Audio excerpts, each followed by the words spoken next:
नमस्कार, स्वागत है आपका हमारे यूट्यूब चैनल पर। बात करते हैं कक्षा 8 प्रारंभिक शिक्षा पूर्णता प्रमाण पत्र परीक्षा 2024 कक्षा 8 विषय हिंदी के पेपर की बात करते हैं। पेपर किस तरह का होगा? तो पूर्णांक सभी पेपर का 80 नंबर का होगा। वही अवधि 2.5 घंटे की रहेगी। हिंदी के अंदर वस्तुनिष्ठ प्रकार के प्रश्न इस तरह से आपके सामने पूछे जाएंगे जैसा कि आप देख रहे हैं। अब इन प्रश्नों को आपको कैसे हल करना है, किस तरह से जवाब देना होगा। पेपर के अंदर ही आपको लिखने से संबंधित सवाल दिए जाएंगे। इन प्रश्नों को हम अंत में आपको हल करके भी बताएंगे। तो इस तरह से ऑब्जेक्टिव प्रश्न होंगे आपके। शुरुआत में कम से कम 8 दिए गए हैं। फिर अतिलोकात्मक प्रश्न आएंगे 9 से 14। फिर आपके सामने इसी तरह आगे बढ़ते जाओगे, लघुत्मक प्रश्न भी पूछे जाएंगे। फिर व्याकरण से संबंधित सवाल भी इसमें आएंगे। और नीचे की तरफ आप जाओगे तो एप्लीकेशन है, यानी जो कि प्रार्थना पत्र है, निबंध है, सारे यहाँ पे आपको दिखेंगे। तो इन प्रश्नों का जवाब आपको कैसे देना है इस वीडियो में हम जानकारी प्रदान करेंगे। सबसे पहले प्रश्न की बात करते हैं। जैसा कि आप प्रश्न ओपन करोगे तो आपके सामने इस तरह से समय पूर्णांक लिखा होगा, यहाँ पे निर्देश दिए होंगे।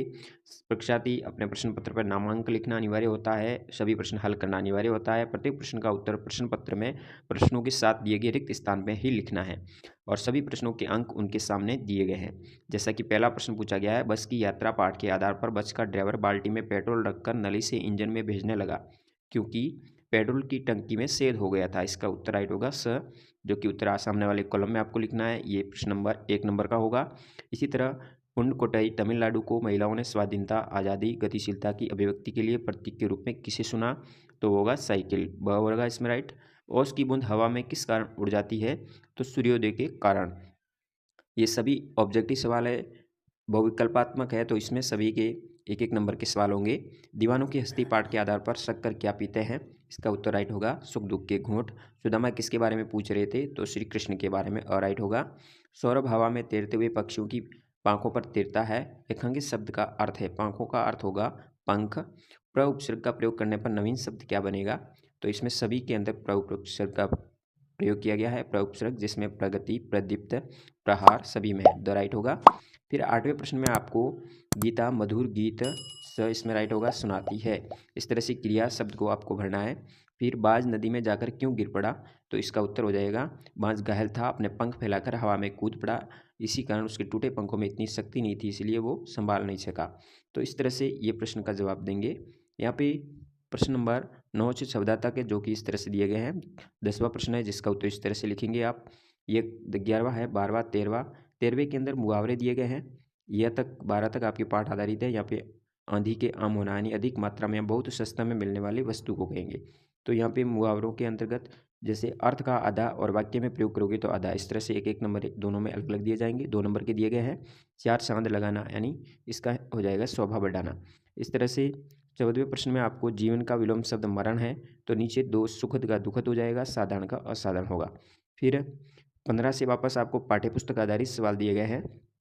काश की चूड़ियों वाला दिया गया है, साइकिल चलाना मेरा अधिकार है, इसमें तर्क देना है। सड़क पर चलते समय क्या सावधानी रखनी है, उसका जवाब देना है। 18वें में आप अपने शरीर के अंगों की सफाई किस प्रकार से ध्यान देते हैं, उसके बारे में आपको लिखना है। फिर 19वां प्रश्न वापस आपके सामने विशेषण शब्दों का प्रयोग करते हुए वाक्य निर्माण करना है। जैसा कि सफ़ेद, सुंदर, गहरा, साफ, ये विशेषण शब्द हैं। इनका प्रयोग करते हुए आपको यहाँ पे वाक्य बनाना है। तो इस तरह से वाक्य बना सकते हैं। फिर अगले 20वें प्रश्न में एक पद्यांश दिया गया है, आपके पाठ से लिया गया है, जिसमें सुदामा चरित नामक पाठ से लिया गया है। तो इसका आपको प्रसंग लिखना है। प्रसंग लिखने के बाद इसकी व्याख्या भी करनी है। दोनों चीज़ होगी, प्रसंग और व्याख्या, दोनों के अंक अलग अलग मिलते हैं, इसलिए प्रसंग और व्याख्या आपको दोनों को प्रयोग करते हुए यहाँ पे लिखना है। फिर 21वें प्रश्न में आपको मिलान करना है। यहाँ पे कुछ शब्द दिए गए हैं, उनके अर्थ से उनका मिलान करना है। तो इस तरह से मिलान करेंगे। ज्ञान का मतलब जानकारी, दिशि का मतलब दिशा, दहु का मतलब 10, बेरी का मतलब दुश्मन, क्रोध का मतलब गुच्छा और आपा का मतलब अहम। इस तरह से आपको मिलान करना है। फिर 22वें प्रश्न में आपके सामने ऊपर शब्द दिए गए हैं, उनका प्रयोग करते हुए रिक्त स्थान की पूर्ति करनी है। तो यहाँ से ये रिक्त स्थान में भरेंगे शब्दों को और इसको पूर्ण करेंगे। फिर 23वें सवाल में आपके सामने एक गद्यांश दिया गया है जिसको पढ़ना है और नीचे दिए गए प्रश्नों के जवाब देने हैं, जिससे संबंधित 4 सवाल पूछे गए हैं। प्रत्येक सवाल के 2 अंक निर्धारित है। टोटल गद्यांश के 4 प्रश्नों के 8 अंक मिलेंगे। तो इस तरह से सभी प्रश्नों को पढ़ना है। अंत में जो प्रश्न पूछा गया विलोम शब्द से है, तो अस्तर का स्तर हो जाएगा, अवगुण का गुण हो जाएगा। फिर 24वें प्रश्न में आपको एक प्रार्थना पत्र लिखना है, या फिर आप एक संवाद लिख सकते हैं 2 मित्रों के बीच, जैसे रमेश और श्रवण के बीच बातचीत हो रही, इसको आगे बढ़ा सकते हैं। दोनों में से आपको एक करना है। और 1 के 8 अंक निर्धारित है। यदि प्रार्थना पत्र लिखना हो तो प्रार्थना पत्र लिखेंगे, संवाद को आगे बढ़ाना हो तो संवाद लिखेंगे। प्रार्थना पत्र लिखने के लिए आपको यहाँ पे लिखना है सेवा में, फिर कॉमा लगाना है, फिर श्रीमान प्रधानाध्यापक महोदय अपने विद्यालय का नाम जो कि इस प्रश्न में दिया गया वो लिखना है, विषय लिखेंगे, अवकाश हेतु है, फिर नम्र निवेदन है कि कल बहुत तेज ज्वर से पीड़ित हूँ, इस तरह से लिखेंगे, अवकाश धन्यवाद लिखना है, दिनांक लिखनी है, प्रार्थी का नाम लिखना है। तो ये प्रारूप रहेगा प्रार्थना पत्र का। यह दो मित्रों के बीच में बातचीत हो रही है तो उसको आप इस तरह से आगे बढ़ा सकते हो अपने अनुसार। ज़रूरी नहीं है कि आप केवल रटी रटाई भाषा इसमें लिखें, आप अपने अनुसार इसका संवाद को किसी तरीके से आप इसे आगे बढ़ा सकते हैं। फिर 25वें प्रश्न में आपको किसी एक पे निबंध लिखना है। ये भी निबंध भी 8 अंक का रहेगा, जिसमें कंप्यूटर पर पड़ता प्रभाव, वनों के संरक्षण की आवश्यकता, स्वच्छ भारत मिशन और खेलों का शारीरिक विकास। अब जैसे कि यहाँ लिखा गया है कंप्यूटर का बढ़ता प्रभाव के ऊपर, तो सबसे पहले आपको किसी भी निबंध की प्रस्तावना लिखनी है।